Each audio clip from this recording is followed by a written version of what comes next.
I like it. Morning. Morning. This is Nick here.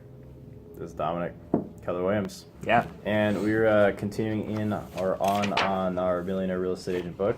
And we've kind of talked about leverage. I know we've talked about leverage in hiring and keeping talent. So they constantly focus on the RTCK, which is recruit, Train, consult, and keep. Yep. So those are kind of the important ones. And they're talking about the importance of actually, taking classes, going to classes, and really focusing on that process because, you spend time recruiting, you spend time training, you spend time consulting, and you've got to also spend time on keeping them, on how to retain them as talent. So the big thing I see here is, and it references back to earlier in the book where it talks about the difference between a good hire, or the cost of a good hire versus the cost of a bad hire. Right. And then this is just the extension of that if you're going to invest a whole lot of time recruiting, finding the right person, training the right person, holding them accountable, and all of the time it takes yourself out of the business to actually help this person hit their goals and do all the things that they need to do to be successful in your organization. It takes a lot of time, so make sure that you're hiring the right person. And yeah, they talk about, the idea of capacity talent versus cul-de-sac talent. And a cul-de-sac talent is kind of like what a cul-de-sac would be, is it's kind of a dead-end street. It's not going to be going much further. And then obviously capacity talent is somebody, when you give them a goal or a task, they're meeting it, or they're achieving it, or they're also seeing future things that are going to be involved with that task that you haven't even told them about yet. Right? And yeah, the difference between the two, I talked briefly about if you have to know if you have capacity talent versus cul-de-sac talent. At the end of the day, cul-de-sac talent, you're gonna get done with everything. They're gonna have hit whatever goals that they're doing. Yet you still have all the big decisions and everything still on your plate. Whereas capacity talent is pushing you and then taking things off of your plate to free you up to do other stuff that wasn't necessarily asked of them, and then it frees you up to be able to do more versus somebody just doing what they're told to do. Right, and we also kind of talked about with that is how to make sure you have some sort of standards, right? And obviously, whether you have them written down or not, when you're going on appointments, you do have standards. You have what you're typically doing, you have your levels of service that you provide, and all sorts of different things. But you have to make sure when you're hiring people that there's a way to articulate that to them. And it doesn't just mean them following around for a week or two. That means actually having something written down on what your services and your standards are, like what you expect them to be doing. One of the best quotes I've heard, Dominic, is that your standards aren't what you preach, it's what you tolerate. So it's having that, so then we read about just having your operations manual, having everything clearly identified and listed out, does a couple things. You're able to help train somebody into a particular position. They know what they're being held accountable to. You know what to be holding them accountable to, and it gives somebody the confidence and the ability to know what they're supposed to do.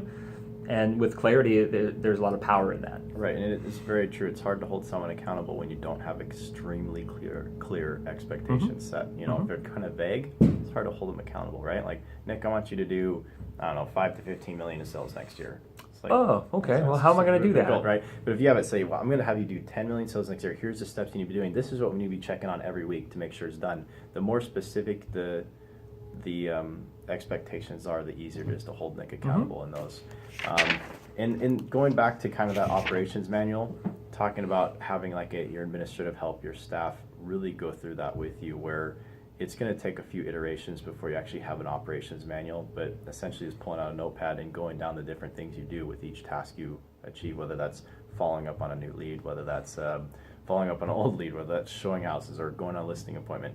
And it's going to be rough when you start it, but you're going to keep going through it and adjusting it each time you do it. And oh, by the way, it's a process. It's not a project. So it's not one hour, this is what we're getting done. No, it's going to be over a period of time. And your team and yourself, you need to be constantly evaluating, reiterating, and then making sure, hey, it goes over an example in a listing presentation. You come back to the office and you realize, oh my gosh, I left this out of the listing presentation. Boom, get your assistant right there and let's make sure whatever you left out, you put it back in the systems manual. If you go on a buyer consult and you realize something in your presentation is wrong, add it and continually keep adding it. It's not something that's a particular point in time. It's ongoing. Right, well, exactly. And The last thing they kind of talk about, which is cool, is a good analogy, is rock and roll. Is your team needs to rock and roll. Teamwork. And the rock part is having a really specific goal. A right? big goal. So that's your rock. So, okay, next year we're going to do, as a millionaire real estate agent, we're going to do $80 million in volume. Okay, that's your big rock. And then how do we break that down, Dominic? For each person on the team, perhaps it's... So they have a role. So it's not ROLL, it's ROLE. Like, what is each individual person's role on the team? So, if I was a buyer's agent on Nick's team, maybe my role in that $80 million rock is to do $10 million. Or if I'm a listing specialist on Dominic's team, maybe my goal is, a certain number of listings to yield a certain number of volume at the end of the day. Right. So it's having that rock and roll mentality of everybody's working together for the greater big rock, the rock of the team, the goal of the team, and each person understands their individual role to get to that rock. It also outlines if you're hiring a bunch of people that you don't have specific roles or define tasks or jobs in that, it's a group, and a group's going to pull in a bunch of different ways. And the most successful teams out there have the team mentality, and the team mentality being, here's our big rock, this is what we're working towards, and then here's all of our roles, and we're all specialists, and whether we're focusing on buyers, whether we're focusing on listings, what are we doing to contribute to that bigger goal, and everybody's working towards that together versus pulling in their individual directions. Right, and then there's the quality versus quantity of service sometimes, and how creating a quality service environment for your clients. And a lot of people are assuming that the more time you spend with the clients, the higher the quality it is. And that's, in a lot of cases, that's not necessarily true, because the more time you're spending, maybe it's more frustration, less satisfaction, like a reduced sense of professionalism, where a lot of times when we spend less time with clients, that's when I think the quality is the highest, because we're really efficient, we're purposeful in our time, and we're not wasting anybody's time. We're focused. Very, very hyper-focused. And so that very efficient use of time is actually perceived as a lot higher quality, so keep that in mind. I think that's it for today. See you guys later. Boom. Thank you.